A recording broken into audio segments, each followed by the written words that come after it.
part d'une espèce de rencontre avec un centre culturel quand j'étais jeune, à Sarcelles, en banlieue parisienne, une MJC. Et c'est dans cette MJC que j'ai appris à regarder le monde et j'ai appris à forger un point de vue, justement. J'ai appris à forger ce point de vue à travers les arts, à travers la pratique de la chorale, de la danse, du chant, du théâtre. J'ai vu mes premiers concerts, mes premiers films là-bas. Et quand des années plus tard, j'ai réalisé Les Chevaux de Dieu, un de mes précédents films, à Sidi Moumen, je me suis dit que j'avais envie de laisser une trace, une empreinte dans ce quartier et que cette empreinte, ça allait être un centre culturel qui ressemble comme deux gouttes d'eau à celui de mon enfance. Et je ne savais pas à cette époque-là ce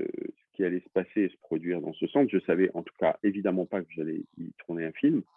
Mais quand j'ai vu à quel point c'était une question de vie ou de mort pour ces jeunes de s'exprimer à travers les arts, d'apprendre, à quel point la notion de transmission était centrale dans leur vie et dans la vie des éducateurs sociaux qui faisaient fonctionner ce centre,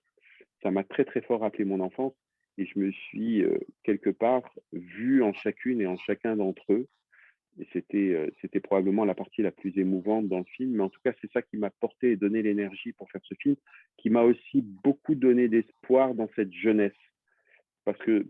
je l'ai regardé comme ça, un petit peu de loin, et là, j'ai vraiment plongé dedans, et je trouve que malgré les conditions dans lesquelles ils vivent, là où ils habitent, les difficultés qu'ils doivent affronter au quotidien, et qui sont nombreuses, on le voit en partie dans le film, ben, ils restent toujours extrêmement positifs,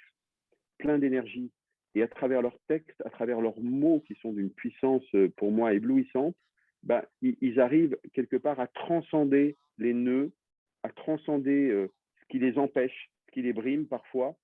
et à se projeter vers l'avenir. Et ça, c'est probablement ce que j'ai trouvé de plus beau et de plus